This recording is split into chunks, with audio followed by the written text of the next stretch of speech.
Amados irmãos e irmãs, vamos abrir as nossas Bíblias, Apocalipse capítulo 17, vamos logo em seguida fazer a oração, iniciar esse tempo da palavra. Apocalipse capítulo 17, vamos ler os versículos 1 a 10. Peço aos irmãos que prestem atenção em vários detalhes que nós vamos ler nestes 10 versículos, e também, se você tem uma caneta, quiser sublinhar as frases, porque é sobre estas frases que nós vamos estudar hoje. Esta profecia é uma das mais importantes dentro do livro de Apocalipse. Ela trata do julgamento da grande meretriz da Babilônia. Então vamos ver aqui alguns detalhes. Talvez, se o Senhor permitir, nós vamos ver 12 pontos importantes sobre os textos que nós iremos ler. Apocalipse 17, 1 a 10.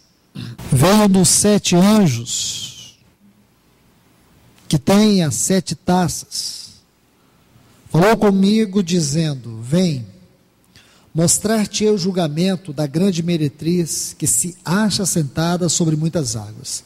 Nesse versículo, sublinhe, se você quiser, essa frase: um dos 7 anjos que tem as 7 taças. Depois, mostrar-te-ei. E por último, se acha sentada. São 3 pontos que nós vamos estudar. Com quem se prostituíram os reis da terra? Outra frase importante. E com vinho de sua devassidão? Outra. Foi que se embebedaram os que habitam na terra. Transportou-me em espírito a um deserto e vi uma mulher montada. Essa frase é importante. Numa besta escarlate. Outra. Besta repleta de nomes de blasfêmia, com 7 cabeças e 10 chifres. Esta frase, 7 cabeças e 10 chifres. Achava-se a mulher vestida de púrpura de escarlata. Se você também quiser sublinhar essa frase: mulher vestida de púrpura e de escarlata, adornada de ouro, de pedras preciosas e de pérolas, tendo na mão um cálice de ouro transbordante de abominações e com as imundícias de sua prostituição. Versículo 5. Na sua fronte achava-se escrito o nome, um mistério: Babilônia, a grande, a mãe das meretrizes e das abominações da terra. Então, versículo 6, vi a mulher embriagada com o sangue dos santos, frase muito importante também, que nós vamos estudar, se o Senhor permitir, e com o sangue das testemunhas de Jesus. E quando a vi, admirei-me com grande espanto. O anjo, porém, me disse: por que te admirastes? Dir-te-ei o mistério da mulher e da besta, que tem as 7 cabeças, os 10 chifres, e que leva a mulher.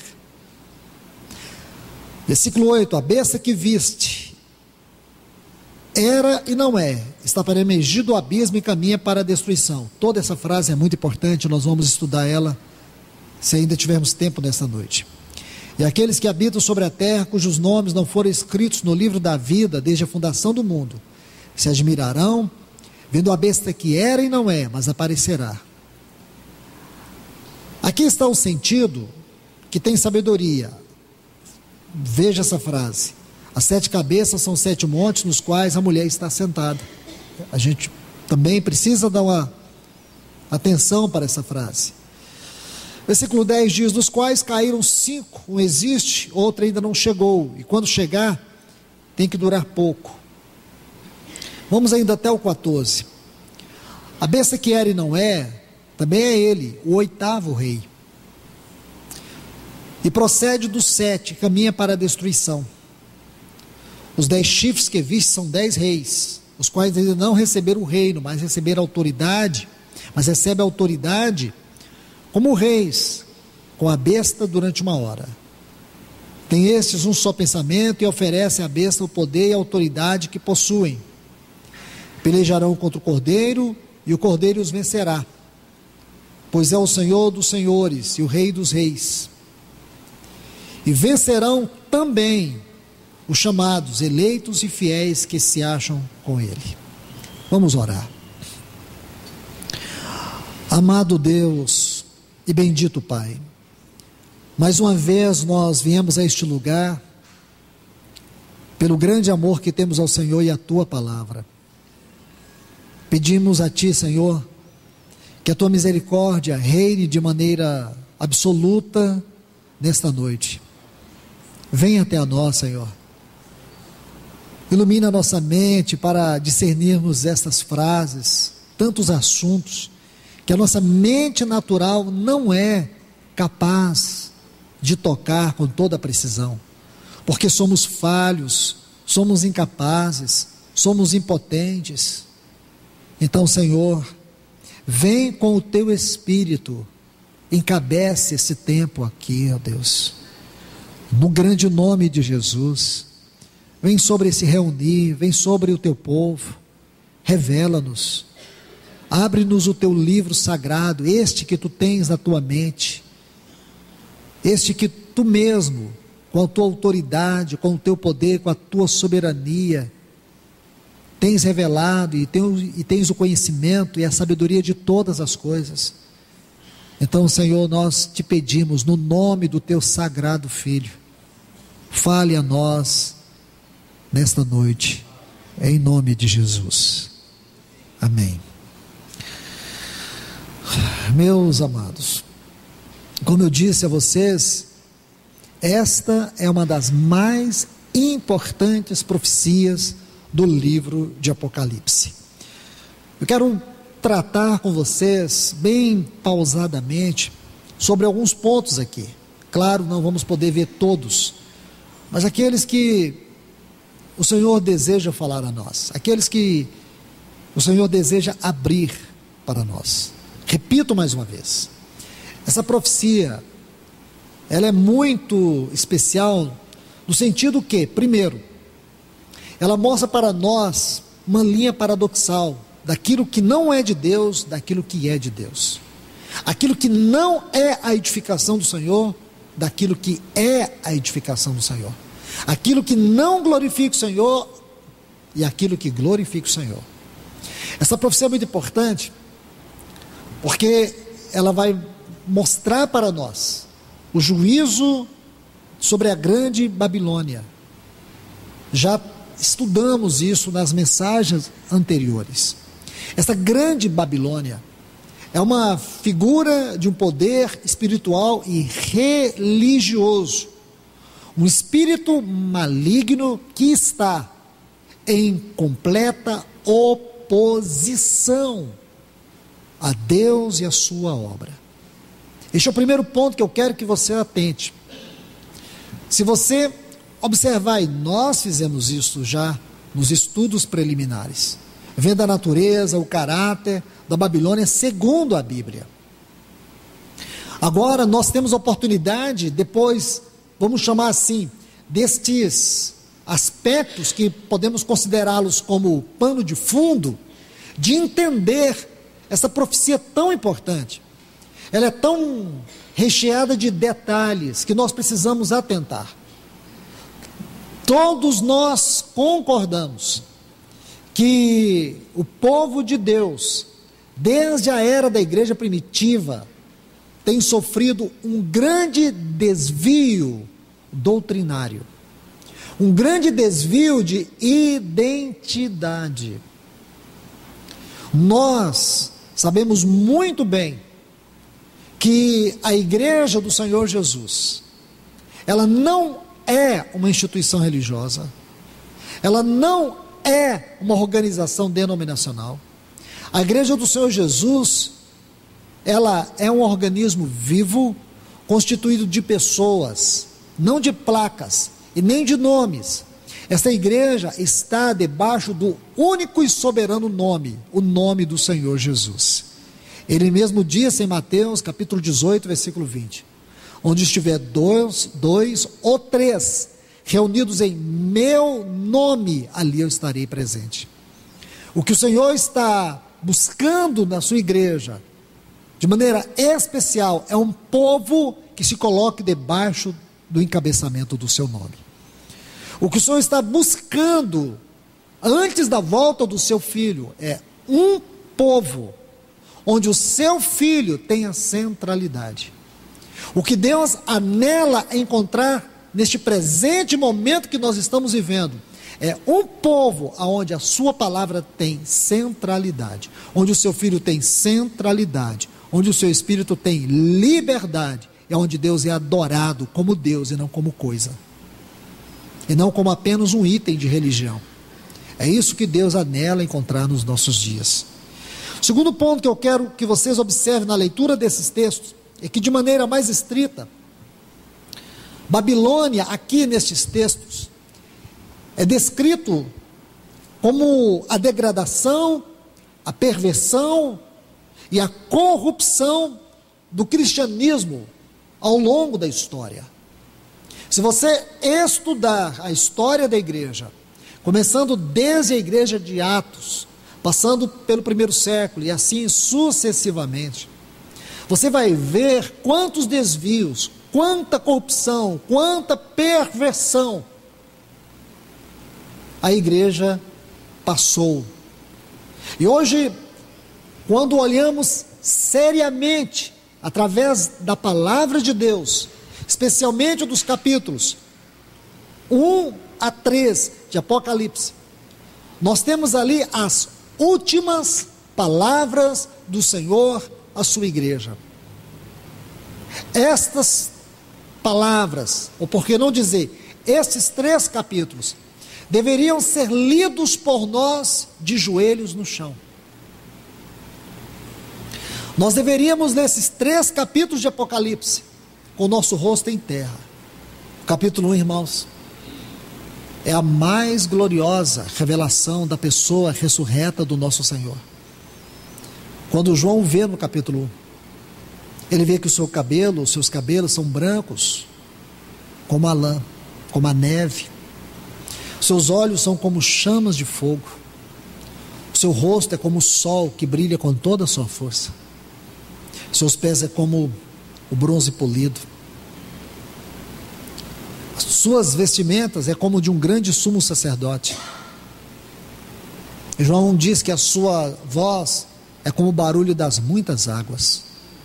E João disse: quando eu o vi, eu caí como morto aos seus pés. Tudo o que a igreja precisa é da visão deste grande homem. O que a igreja precisa hoje é ver quem é Cristo agora. Sem a visão de Cristo, nós nunca vamos saber o que é a igreja. O homem vai se colocar à frente da igreja, acima da igreja, sobre a igreja. Aí depois que você tem a visão de Cristo, o que nós temos nos capítulos 2 e 3, uma visão sobre a igreja. O Senhor dividiu essa visão em 7 igrejas da Ásia. Se você olhar geograficamente, elas formam um círculo. Porque o objetivo do Senhor naquelas 7 cartas é falar toda a sua igreja. 7 vezes você vai ler assim: quem tem ouvidos, ouça o que o Espírito diz às igrejas. Porque naqueles capítulos 2 e 3, nós temos ali uma mensagem às igrejas. Não é uma mensagem à igreja de Éfeso, de Esmirna, Pérgamo, Tiatira, Sardes, Laodiceia e Filadélfia. Veja, 7 vezes: quem tem ouvido, ouça o que o Espírito diz às igrejas. Porque Deus, através desses 2 capítulos, Ele está falando a toda a sua igreja, desde o primeiro século até os nossos dias. E o que nós temos ali? As últimas palavras do Senhor à sua igreja. Nós temos que ler com muito cuidado, irmãos, porque o Senhor não apenas vai mostrar as virtudes que Ele deseja ver na sua igreja, encontrar na sua igreja, mas também todas as fissuras, todas as brechas que entrariam desde os primeiros séculos até os nossos dias. É uma visão clara, é uma visão profética, é uma visão incontestável. Todos nós precisamos tirar a sandália dos nossos pés, voltar a ler esses capítulos com o coração esmagado diante do Senhor e falar como falou Samuel: fala, Senhor, porque tua serva, teu servo ouve. É porque nós temos abandonado a leitura e a revelação do Senhor no capítulo 1 e da igreja nos capítulos 2 e 3 é que o cristianismo tem estado da forma que está. Que triste, irmãos. e a igreja não acorda, ela não levanta, ela não desperta, ela não importa, ela não considera, ela não interessa, ela não vê, ela não ouve. Mas nós temos, irmãos, que reagir, porque o Senhor está prestes a voltar. Nenhum de nós poderemos chegar um dia diante do Senhor e dizer: não vimos, não ouvimos as tuas trombetas, não escutamos tua voz, não discernimos pelo teu Espírito. Meus irmãos, Deus tem sido extraordinariamente, não sei nem se eu posso usar essa palavra, mas se você não me entender, me perdoe. Deus tem sido extraordinariamente, sei que essa palavra não cabe a Ele, mas para nós entendermos melhor, misericordioso conosco. Sua misericórdia não é uma coisa extraordinária, sua misericórdia é a essência eterna do seu ser. Mas como Deus tem colocado sobre nós os seus olhos de maneira especial e a sua boca de forma poderosa. Ele não tem escondido nada, Ele tem falado, irmãos. E Ele continua falando, porque Deus nos ama, Deus nos quer. Ele não está falando para nos julgar, Ele está falando para nos ganhar. Então, por favor, veja aqui nesse segundo ponto, que Babilônia é uma descrição da degradação, da perversão e da corrupção do cristianismo ao longo da história. Eu não sei o quanto cada um de vocês conhece da história da igreja, mas eu tenho lhes encorajado a estudar a história da igreja. Eu tenho encontrado com muitos e tenho ouvido de muitos irmãos que nunca leram nenhuma pequena porção da história da igreja, nem sabem o que é que realmente existe na história da igreja. Se você não conhece nada, pouco você vai entender dessa profecia. Ela vai continuar obscura para você. Porque se você tiver um pouquinho de luz da história, vai te facilitar a compreender e discernir mais o que tudo isso significa, o que é essa Babilônia, o que é essa degradação, o que é essa perversão, o que é essa corrupção. Observe, por favor, aí no capítulo 17, 3 versículos, que eu creio que eles estão aqui para ser um grande alerta para nós. Olha essa frase aí no versículo 2, por favor. Com quem se prostituíram os reis da terra? Está falando da Babilônia. Com quem se prostituíram os reis da terra? Por favor, versículo 4. A mulher vestida de púrpura e escarlata, adornada de ouro, de pedras preciosas e de pérolas, tendo na mão um cálice de ouro transbordante de abominações, e com as imundícias de sua prostituição. E aí, por último, versículo 5, Babilônia, a grande, a mãe das meretrizes e das abominações da terra. Nós já estudamos sobre essas duas frases, mãe das meretrizes e esta outra, das abominações da terra. Agora vamos a um terceiro ponto ainda, vamos avançar um pouquinho. Nos textos que nós acabamos de ler, desde o versículo 1 aqui do capítulo 17, o objetivo do nosso estudo aqui é perceber que esta é uma grandiosa profecia, que fala do juízo de Deus na esfera religiosa. Quando você estuda este livro de Apocalipse, é inevitável que você se defronte com o juízo de Deus sobre as nações, sobre o anticristo, sobre a antiga serpente, que é Satanás, e também sobre o cristianismo degradado. Deus vai julgar não só o mundo, Ele também vai julgar esta Babilônia, esta degradação daquilo que, entre aspas, eu coloco aqui, degradação do cristianismo, os desvios do seu povo. Da mesma forma que Deus julgou Israel, e Ele usou a Babilônia para isso, por causa da sua idolatria, por causa da sua perversão, Ele também vai julgar tudo isso que está aí, reivindicando ser igreja, e que não é.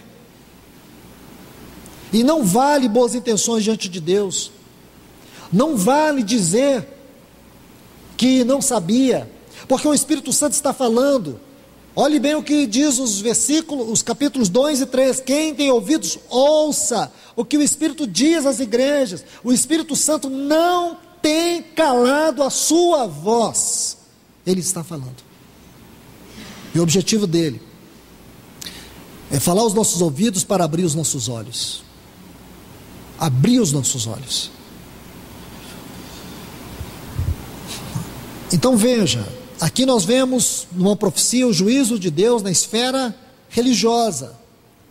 E diz que esse juízo se consumará sobre toda a forma de corrupção em nome de Deus, em nome de Cristo.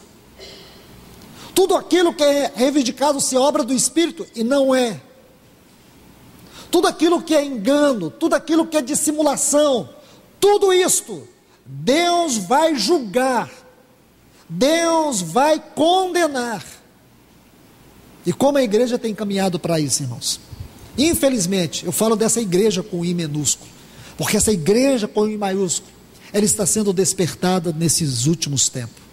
Ela está ouvindo a voz do Espírito, ela está permitindo que Cristo a ganhe, que o Senhor a conquiste. Quantos de nós temos dado ouvidos à voz do Espírito Santo? Quantos de nós estamos rendidos aos pés do Senhor, não só aqui, mas em muitos lugares, e graças a Deus por isso. Deus tem o seu testemunho na terra. Ele pode não fazer parte dessa publicidade religiosa que está aí, pode não estar com suas estruturas escancaradas e aliadas ao mundo, como hoje nós vemos, isso que se chama denominações cristãs, porque essa palavra cristã, ela perdeu todo o seu conteúdo espiritual. Hoje virou uma coisa relativa, hoje virou algo secularizado, é uma profanação. A igreja do Senhor Jesus tem compromisso com os céus. A igreja do Senhor Jesus, ela é governada por uma visão celestial. A igreja do Senhor Jesus, ela está profundamente aprisionada, capturada pela revelação do supremo e eterno propósito de Deus em seu Filho. Vamos avançar para mais um ponto. O quarto ponto. O julgamento da grande meretriz é, por definição, aquilo que nós podemos ver claramente no livro de Apocalipse, o derramar da ira de Deus sobre tudo aquilo que a igreja denominacional, essa igreja que é um sistema religioso, se tornou pelos desvios ao longo dos séculos. Então, entenda, Deus vai julgar, e o julgamento da grande meretriz expressa o derramar da ira de Deus, o derramar da sua justiça, porque a igreja tem perdido, como eu acabei de dizer, a realidade da visão celestial e tem se desviado do propósito eterno de Deus em Cristo Jesus. Quinto ponto, vamos agora estudar os detalhes destes versículos que nós lemos. Observe sobre esse anjo que aparece aqui no versículo 1. Diz um dos 7 anjos que tem as 7 taças. Importante você ver aqui. Preste atenção nessa frase. Vamos ler novamente para que vocês observem. Veio então um dos 7 anjos que tinham as 7 taças e falou comigo. Então, um dos 7 anjos, e qual a característica deste anjo? É que esse anjo, ele tem as 7 taças. Mais uma vez, você vai ver que a Bíblia menciona este anjo. Por favor, vem no capítulo 21. E não é em vão, irmãos. Como eu tenho lhes dito, não existe nada na Bíblia que é fruto de coincidência ou do acaso. Tudo tem um propósito, uma inspiração divina. Alguns dizem, este livro é escrito por mão de homens. Esse livro, ele é produzido numa editora. Irmãos, nada, mas nada pode roubar deste livro, por mais que Satanás tenha tentado, por mais que muitos tenham tentado e falhado, Deus preservou a sua mente nesse livro. E se nós Irmãos, se isso nos fosse tirado, melhor assim, toda esta Bíblia, você pode ter certeza, Deus continuaria a nos falar de alguma maneira. Deus iria falar a nós. Se pegasse esse livro e misturasse todas as suas folhas, toda a sua história, se alguém tivesse a capacidade de recolher todo este livro, pegar os seus 31.124 versículos, fazer uma salada dele, perder toda a sua cronologia, perder toda a cronologia histórica, perder toda a sua maneira sistemática, perder a ordem dos livros, ainda assim Deus iria usar este livro para falar conosco. Isso é precioso e impressionante. Veja aqui agora o versículo 9, e não são coisas simples e comuns que nós estamos vendo. Veio então a mim um dos 7 anjos que tinha, o quê? As 7 taças. Então quer dizer, é o mesmo anjo. E diz assim, cheio dos últimos 7 pragas ou flagelos, e falou comigo dizendo, vem aqui, mostrar-te-ei a noiva, a esposa do Cordeiro. Irmãos, quando eu pude descobrir isso nessa tarde, eu fiquei profundamente emocionado. O mesmo anjo, primeiro ele mostrou para João o que não é a igreja. Essa Babilônia não é a igreja. Essa Babilônia, cheia de perversão, de corrupção, de nomes de blasfêmias, essa Babilônia que é a mãe de toda essa imundícia religiosa, não é a igreja. Essa Babilônia que está montada na besta, que está alienada com o poder deste mundo, não é a igreja. Agora o mesmo anjo vai mostrar para João, agora eu vou te mostrar quem é a igreja. É a noiva, a esposa do Cordeiro. O mesmo anjo, irmãos. Não é tão simples assim. Você junta os 2 versículos, você tem uma revelação. Se você ler apenas um, você não tem. Agora você tem 2 versículos aí. Por favor, coloque um desses versículos aí com caneta, um ao lado do outro, para que você nunca esqueça que o Senhor, Ele não quer mostrar para nós o que não é. O livro de Apocalipse tem como propósito mostrar o que é. Ele não tem apenas o propósito de mostrar o juízo de Deus sobre todas as coisas más. Este livro tem, por excelência, o propósito de mostrar a glória da obra de Cristo Jesus. O principal objetivo de Apocalipse não é mostrar o juízo das nações, não é mostrar Satanás lançado no lago de fogo, não é mostrar o juízo da grande Babilônia. Por excelência, o livro de Apocalipse é uma revelação da pessoa e da obra de Cristo Jesus. Foi o inimigo e não o Espírito Santo que mudou esse foco. Por isso você vê tantas escolas para interpretar esse livro, você vê tantos esses pensamentos. Como inicia este livro? Inicia assim: revelação de Jesus Cristo. É a revelação da pessoa. Deixe-me colocar um princípio, irmãos, eu gostaria que vocês escrevessem, guardassem, de uma vez por todas. Eu tenho observado isso, e tenho ficado impressionado, e quero compartilhar com vocês. Geralmente quando você vai estudar um livro da Bíblia, você já fica pensando no último capítulo, não é verdade? Você vai estudar o livro de Filipenses, onde estão os seus olhos e o seu coração? No capítulo 4, que é o desejo de terminar o livro. Não estou dizendo que isso é uma coisa má, é que é natural. Qualquer livro que nós vamos ler, você já fica pensando logo em terminar. Pois eu vou dizer algo para você sobre a Bíblia. A Bíblia não é como os demais livros. Este é o livro. Em cada primeiro capítulo da Bíblia, Deus colocou todos os princípios para a revelação de todo o livro. Qual é o capítulo mais importante do livro de Apocalipse? É o capítulo 1. É o capítulo 1. Você pode me contestar e dizer assim: irmão, eu vou te contestar. Um exemplo, o Evangelho de Mateus, capítulo 1, tem uma genealogia lá, 42 pessoas. Então, o que eu tenho que aprender com genealogia? Meus irmãos, se vocês estudarem aquele capítulo de Mateus, você vai ver uma revelação que você não vai encontrar em nenhum outro capítulo. Ali você vai encontrar o nome de 3 mulheres, que é muito importante sobre a genealogia de Cristo. E você vai também ver que Deus omitiu o nome de 4 pessoas ali, para nos mostrar que nunca vai estar na genealogia de Cristo aquilo que não nos conduz a Cristo. Tudo aquilo que foi empecilho para nós alcançarmos Cristo, Deus vai tirar. Por isso que você não vai encontrar lá os descendentes de Atália, de Jezabel. Por isso que você não vai encontrar lá o nome do rei Jeoaquim, aquele que queimou o livro, lá em Jeremias capítulo 36. Estão vendo? É simples assim, irmãos? Nenhum outro capítulo do livro de Mateus tem isso, só o capítulo 1. As maiores profundidades da Bíblia, de qualquer livro, está no capítulo 1 de cada um deles. Geralmente a gente passa voando. É até natural do nosso ser, da nossa maneira de querer aprender logo as coisas. Procure se deter sempre nos primeiros capítulos. Quer um exemplo? Eu daria muitos aqui.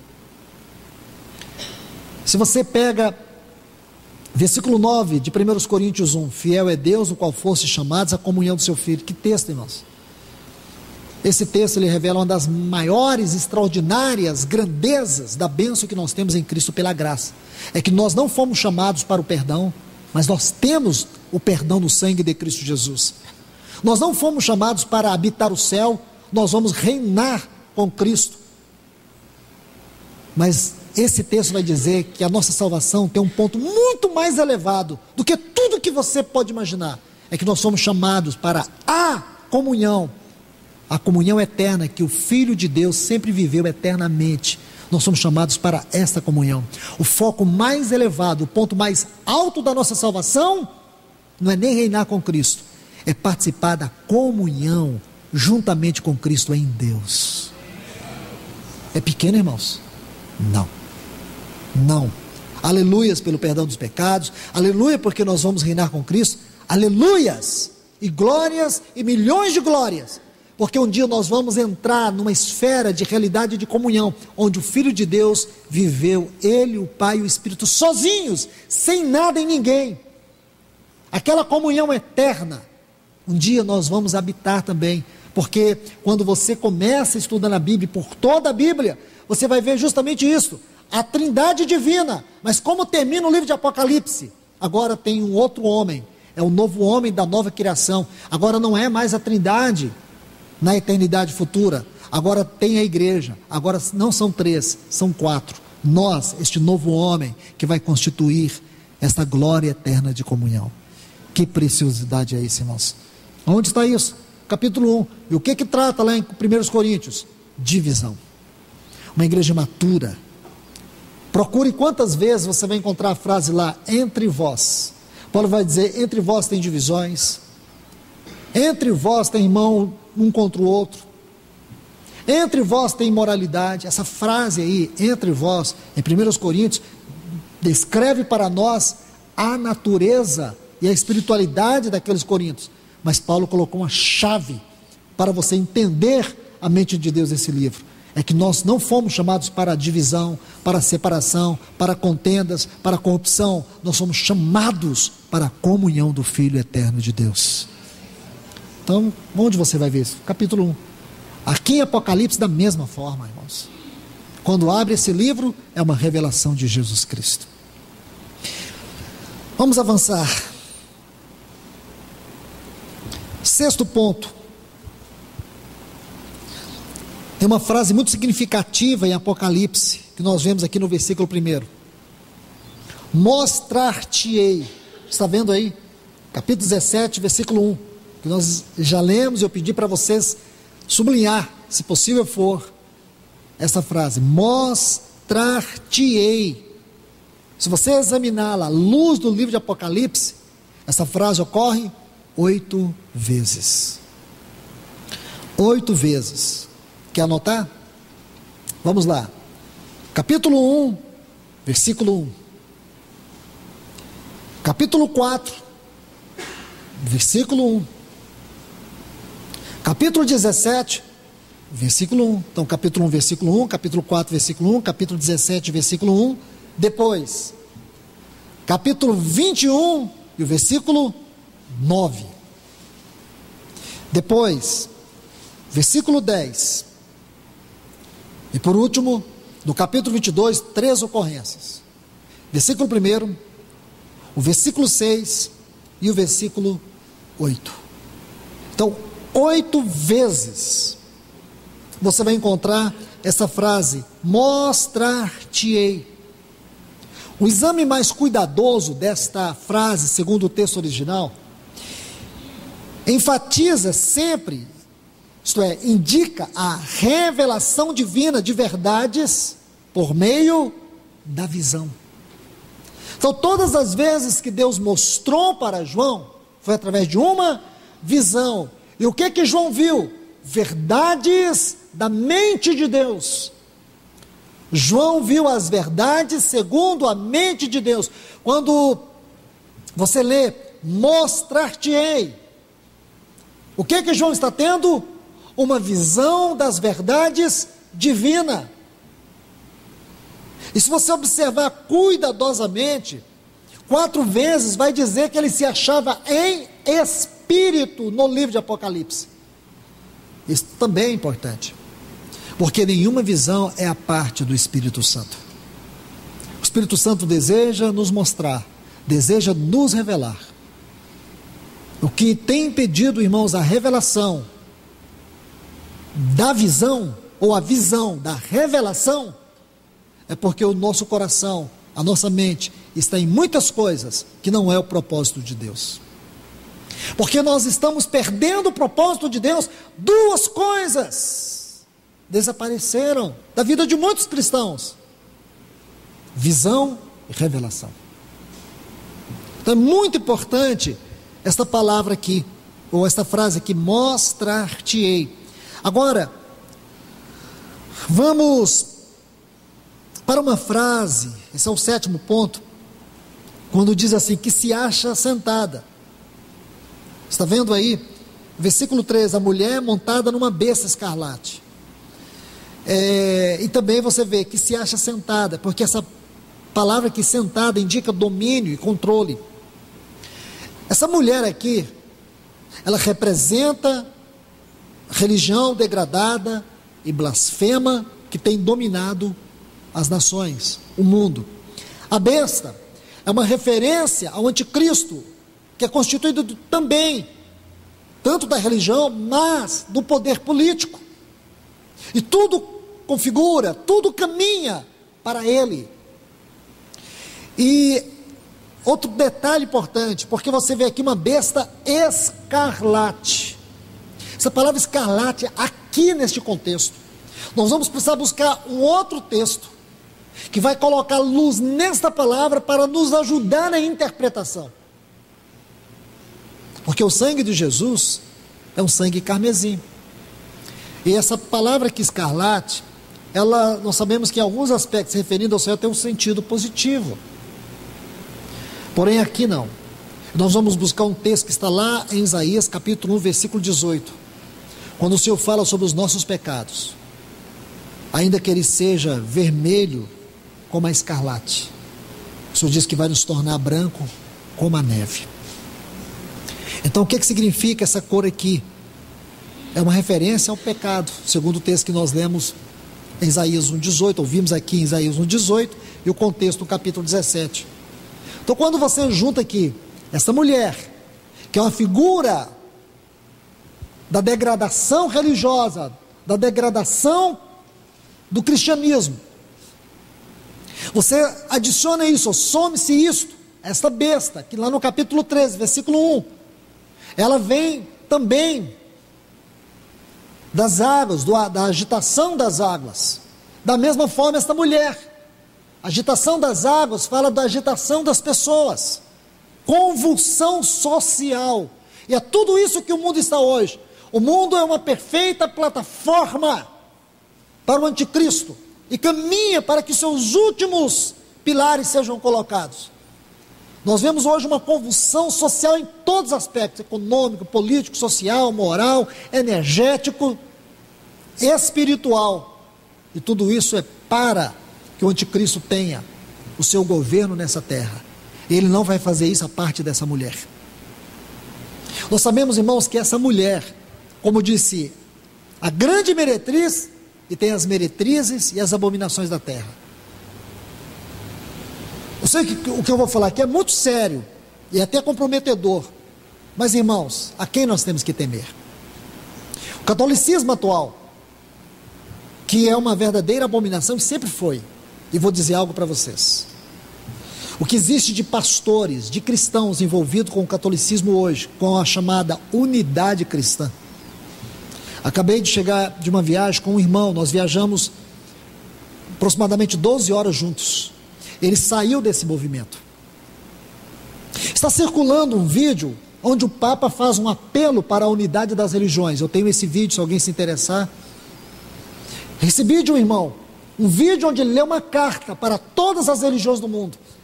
Porque hoje, irmãos, porque a igreja não entendeu comunhão, tem se pregado o ecumenismo. Ecumenismo não é comunhão. Essa unidade de religiões não é um propósito de Deus.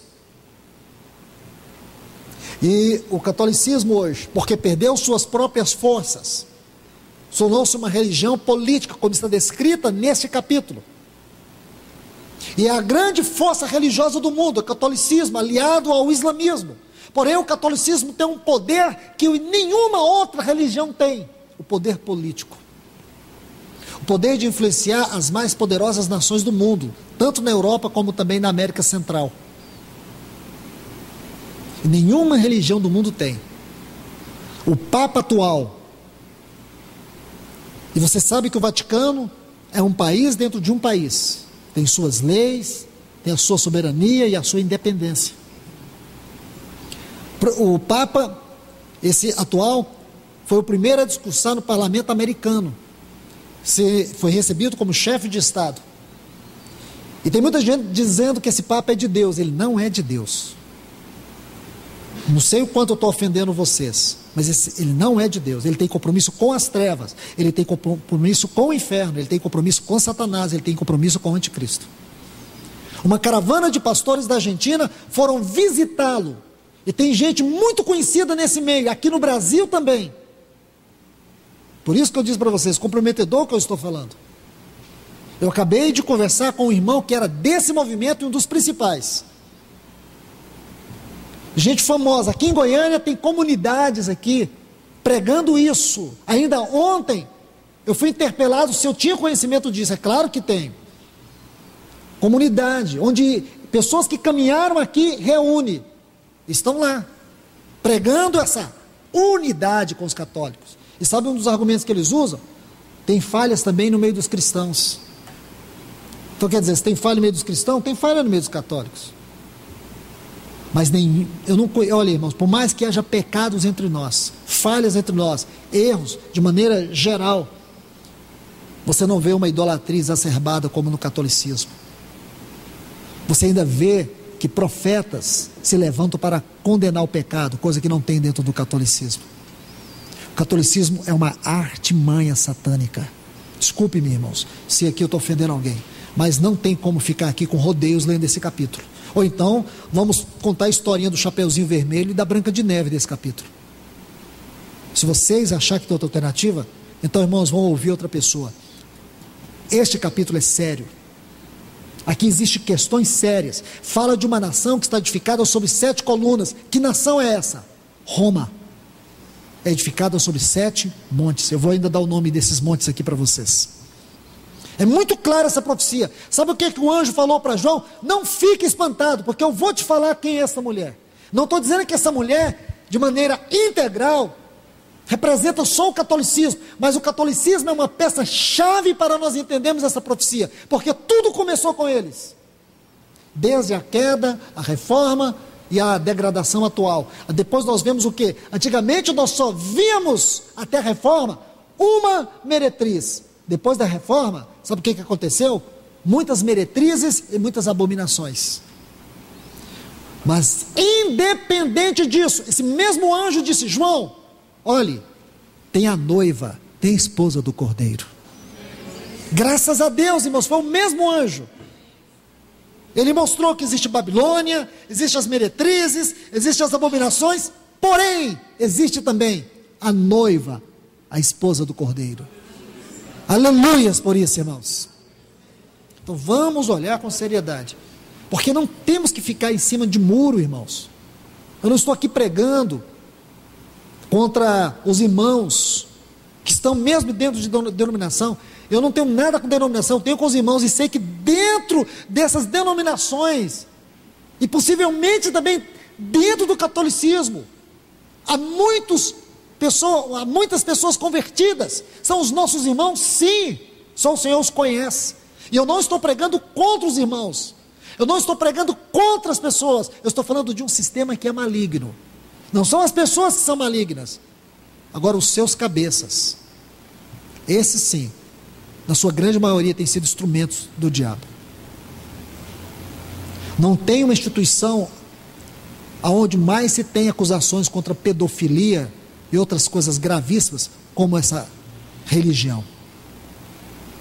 Se fosse pagar todas as indenizações que eles têm que pagar, todos os processos, não ia sobrar um só tijolo dos seus templos. Só para vocês terem uma ideia. Então, meus irmãos, não estou aqui para apontar o pecado também, porque Deus sabe o quanto nós também somos falhos e temos falhado. Mas uma coisa é certa, mesmo com todas as nossas deficiências, há uma voz celestial nos advertindo, nos trazendo para o centro da vontade de Deus. Ainda existe uma espada desembainhada da boca de Deus que peleja contra nós, até que um dia nós cheguemos à estatura deste varão que é Cristo Jesus, até que um dia nós experimentemos a perfeita unidade que há no corpo de Cristo. Então nós temos que ver isso, porque é um contraste claro. Esta mulher, esta besta, isso está muito claro a partir do capítulo 12 de Apocalipse. Mas tem uma mulher, você vai ver, e é claro que não vai ser hoje, porque nós já estamos no final. Você vai ver que existe uma mulher no deserto aqui, e tem uma mulher no deserto lá no capítulo 12, e a diferença das duas, isso é muito importante. Aquela do capítulo 12 está guardada debaixo das potentes mãos de Deus. Esta aqui, não, ela está sendo julgada por Deus.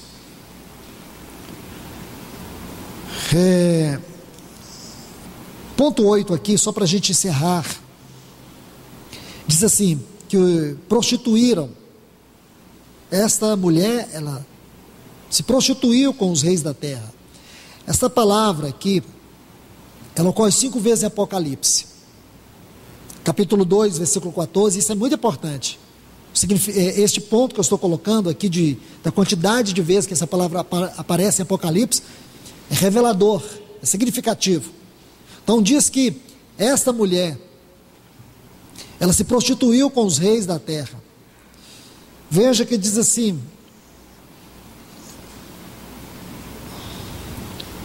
com quem se prostituíram os reis da terra, versículo 2. Agora, observe, veja esta palavra, prostituíram, ocorre 5 vezes no livro de Apocalipse. A primeira vez, capítulo 2, versículo 14, então nós temos capítulo 2, versículo 14, a segunda vez, versículo 20, aí aqui no capítulo 17, versículo 2, e depois o capítulo 18, e os versículos 3 e 9. Agora, se você ler todas estas 5 ocorrências, vocês vão ver que em todas elas fala de uma prostituição no âmbito religioso, na esfera religiosa. Não é interessante isso? Então o que significa essa prostituição? Essa prostituição é a própria depravação, degradação religiosa. É isso que Deus está apontando. Por isso eu disse para vocês que é importante esses 5 textos aqui, onde ocorre essa palavra, porque eles vão nos revelar a natureza dessa prostituição. Da mesma forma que o Senhor diz que Israel o está traindo, a infidelidade de Israel, a infidelidade de Judá, era simplesmente a promiscuidade religiosa, que eles haviam abandonado Deus por outras coisas, ou por outros deuses. Hoje, o coração de Deus se sente mais ferido, é porque a sua igreja, aquela que ele comprou para ser a noiva do seu filho, está traindo o seu filho com as idolatrias, com as práticas imundas deste mundo. É isso que é descrito aqui. Então é muito importante. Só mais um ponto, para que a gente encerre. O nono é que Jeremias cita algo que nos ajuda a ver o quadro profético desse versículo 2. Jeremias vai nos dar um texto para que a gente tenha mais luz para interpretar esse quadro do versículo 2. Jeremias capítulo 51, versículo 7, texto muito importante, você deveria, se possível for, colocar ao lado aí no versículo 2 do capítulo 17 de Apocalipse. Jeremias 51, 7 diz assim: a Babilônia era uma capa de ouro na mão do Senhor, a qual embriagava toda a terra do seu vinho, beberam as nações, por isso enlouqueceram. Jeremias 51, versículo 7. Veja, irmãos, essa Babilônia aqui, os reis da terra estão se prostituindo com ela. Ela está embriagando as nações. Ela está deixando as nações embriagadas com as suas abominações, com a sua corrupção. Aí Jeremias cita a mesma coisa, a Babilônia daquele tempo. As nações estavam se prostituindo com a Babilônia, porque ela se tornou um grande poder mundial. Então, queridos irmãos e irmãs, se o Senhor permitir, na semana que vem nós vamos continuar a leitura desses textos. Com a ajuda dele, nós vamos ver um pouco mais deste capítulo. Que o Senhor nos ajude, que o colírio do seu Espírito venha sobre a nossa mente, sobre os nossos olhos, nos dando iluminação e revelação na sua santa palavra. Que privilégio é para nós poder ler poucos versículos em quase uma hora e ver tantos detalhes ricos, detalhes que nos impressionam, detalhes que nos corrigem, detalhes que nós vamos precisar para caminhar aqui até a volta do nosso Senhor, para não sofrermos corrupção, para não desviarmos o nosso foco. Que alerta glorioso Deus está nos dando para ajudar muitos que estão caminhando em trevas. Que o Senhor nos ajude, que o Senhor nessa noite nos abençoe com a sua palavra. Amém. Pai, nós te adoramos e te glorificamos em nome de Jesus. Bendizemos o teu nome mais uma vez, Senhor. Que alegria é para nós receber tua palavra. Que alegria é para nós estar aos teus pés. Vê, Senhor, quanta riqueza o Senhor tem nos dado aqui nessa noite. Por isso nós te exaltamos, por isso te bendizemos. Por isso te damos a honra, te damos o louvor, porque só tu és digno. Continua falando com a tua amada igreja. Continue falando a ela face a face, mostrando a ela tudo que não convém, tudo que não é a obra do teu filho e o que é a obra do teu filho. Obrigado, porque hoje nós não temos um anjo nos falando, nós sabemos que o teu Espírito está nos falando. Nós podemos ouvir a sua voz a todo tempo e a toda hora. Por isso que a tua palavra diz: quem tem ouvidos, ouça o que o Espírito diz às igrejas. Senhor, dá-nos essa voz que produz revelação e iluminação espiritual, porque lâmpada para os nossos pés e luz para os nossos caminhos é a tua palavra, e nós queremos a tua palavra. Dá-nos a tua palavra, Senhor, mesmo que doa em nós, mesmo que perfure o nosso coração, dá-nos a tua palavra. É o que te pedimos nesta noite, em nome de Jesus. Amém, Senhor.